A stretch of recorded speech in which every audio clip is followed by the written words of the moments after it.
여러분 안녕하세요. 오늘은 1일 1강의 3일차. 드디어 3일까지 왔어요. 여러분 1일 2일차에 너무 이론적인 게 많지 않았나요? 드디어 3일차 절반이 왔습니다. 여러분 힘을 내세요. 5일차가 보이기 시작했어요. 자, 오늘은 그 3일차로 이렇게 명화를 활용한 수업을 한번 보고자 합니다. 문화예술에서 빠질 수 없는 게 미술이라는 분야고요. 그 미술에 있어서 명화 또한 빠질 수 없는 분야죠. 명화라는 거는 여러 명화가 많은데 선생님이 오늘 가지고 온 명화는 뭉크라는 작가의 절규라는 작품입니다. 먼저 이 작품에 대한 설명을 선생님이 조금 해줄게요. 설명을 듣고 나서 여러분들이 이 그림에 대한 해석과 내가 이어 그림을 그릴 거예요. 그러면 해석과 함께 이 그림을 이어 그렸을 때 내가 어떤 의도를 가지고 그림을 그렸느냐라는 그 그림에 대한 해석도 여기 교환에 같이 작성해 주시면 돼요. 자, 뒷장에 보면 이 명화를 상상력으로 재해석해보는 장이 있습니다. 그래서 그 명화를 이 사진 속에서, 그림 속에서의 뭉크의 절규라는 작품을 내 상상 속으로 상상해서 어떻게 나는 이러해서 이 장면이 이럴 것이다, 숨겨진 장면이 있을 것이다 라는 생각을 하면서 여러분들이 명화를 이어 그리시면 될 거예요. 이해가 안 가시는 분들은 제가 예시작을 나중에 보여드릴 테니까 그 예시작을 함께 보시면서 하시면 될 거예요. 자, 그러면 우리가 뭉크라는 작가의 절규라는 이 작품에 대해서 먼저 알아보는 시간을 가져야겠죠.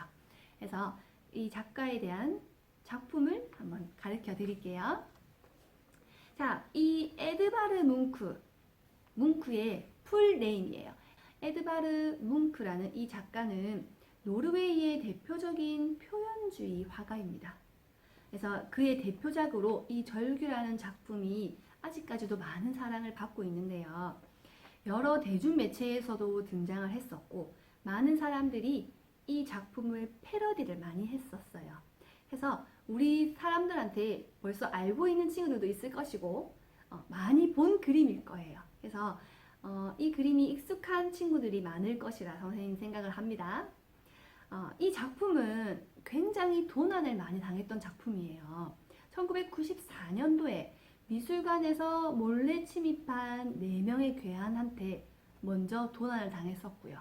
그 다음에 2000년도에는 3명의 무장 강도한테 또 한 번 더 도난을 당했다고 합니다. 도난을 당했지만 그래도 다시 무사히 돌아왔기에 우리가 지금 이 작품에 대해서 이야기할 수 있겠죠. 유럽을 두루 다니면서 뭉크가 이 연작 구상을 하면서 연작한 작품 중에 하나로서 자신이 직접 겪었던 실제 경험을 바탕으로 제작을 하였다고 해요. 여러분, 이 그림에서 정말 경험한 것일까라는 상상을 할 수 있을지 모르겠지만 더 이야기를 한번 들어보겠습니다. 자, 날이 저물 무렵 노을이 지는 그런 바닷가 배경이에요. 붉은 석양과 어우러지는데 낭만적인 분위기는 아니겠죠. 붉은 노을을 생각하면 되게 낭만적이라 생각하는데 이 장면에서는 그닥 그렇지 않습니다. 사실 이 풍경은 공포와 불안을 조성하는데 큰 역할을 하고 있어요. 자, 뭉크는 두 사람의 친구와 함께 피오르드 해안과 도시가 한눈에 보이는 다리 위를 건너고 있었어요. 그 장면에서도 알 수 있겠죠. 그런데 피곤했던 뭉크는 말없이 조용히 걷고 있다가 피오르드 해안 너머로 눈길을 돌렸어요. 그런데 갑자기 하늘이 핏빛으로 변하더니 불타는 구름이 푸른빛 도시와 피오르드를 집어삼켜버렸습니다. 라고 느낀 거겠죠. 그래서 그 뭉크는 그 자리에서 멈췄어요.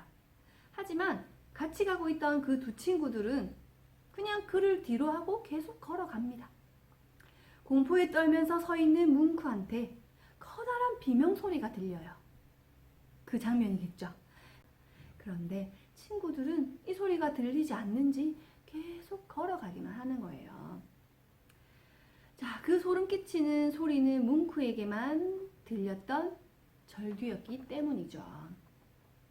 양손을 얼굴에 댄 채 입을 크게 벌리고 소리를 지르는 인물은 이 뭉크의 내면을 보여주고 있는 가장 정확한 그림이라고 할 수 있는데요. 여기서 뭉크의 인물은 유령과 같은 그런 해골 환자와 같은 모습을 하고 있죠. 기이하게 왜곡시켜서 표현했습니다. 뭉크의 깊은 좌절과 심리 상태를 이 그림에서 보여줄 수 있겠죠. 이런 왜곡을 통해서. 뭉크에게 이러한 어두운 요소들은 그의 미술 세계에서도 잘 나타나는데, 그가 어렸을 적부터 어머니나 누나, 동생들이 죽거나 정신병을 판정을 받는 등 극심한 가난도 겪었대요. 그래서 어땠겠어요, 여러분? 너무너무 힘들었겠죠. 그렇게 힘든 어린 시절을 보냈기 때문에 뭉크는 내면이 항상 어둠으로 가득 차 있었던 거죠. 그런 것들이 지금 이 작품에서 그대로 표현이 되고 있는 거예요. 자, 뭉크가 이렇게 사랑받았던 이유는, 이 작품이 그렇게 사랑받았던 이유는 상처라는, 모든 사람들이 가지고 있는 상처라는 그런 보편적인 경험을 표현했기 때문이에요. 여러분들도 상처 있죠? 말하지 못하는 그런 상처들 있지 않습니까? 선생님도 있어요. 우리 모두 보편적으로 가지고 있는 감정일 거예요. 그래서 그런 감정을 여기서 표현이 되었거든요. 그런 뭉크의 우리가 내면을 생각하면서 이 그림을 이어나갈 겁니다. 자, 이 그림에 대한 본인의 해석을 해도 좋고요. 그리고 내가 그리게 될, 뒷장에 그리게 될 그림에 대한 해석도 같이 하면은 됩니다. 그렇게 요 장은 채워주시면 되고요. 뒷장을 넘겨보시면 여기에 선생님이 일부러 그림을 그리지 않았어요. 그리지 않은 이유는 뭉크라는 이 그림을 가운데에 그려서 그림을 해도 좋고요. 끝에 좌우 어디든 배치를 해서도 자신의 상상력을 발휘할 수 있기 때문에 선생님이 그대로 비워뒀습니다. 그래서 여러분들이 여러분들의 번뜩이는 상상력과 창의력을 가지고 이 그림을, 명화를 이어서 완성해 보도록 하세요. 자, 선생님이 몇 가지 예시 작품을 들어줄게요. 자, 선생님이 보여주는 작품에는 다른 친구들이 보낸 작품이에요. 자, 뭉크가 왜 절규를 하고 있는지에 대한 그런 내용들이 그림에서 나타나고 있죠. 예를 들어 상어가 나타났어요. 무서워서 절규를 하고 있고, 배터리가 없어. 또는 앞에 고양이가 나타났어. 고양이가 따라오고 있어.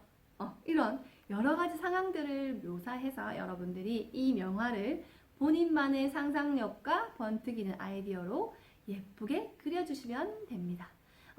오늘의 수업은 이렇게 그림을 마무리해서 이어 그린 다음에 완성을 해보면 마무리가 되고요. 이렇게 3일차가 마무리가 되어지면 4일차, 5일차 수업을 진행하도록 할게요. 자, 오늘은 여기까지 하겠습니다. 수고하셨습니다.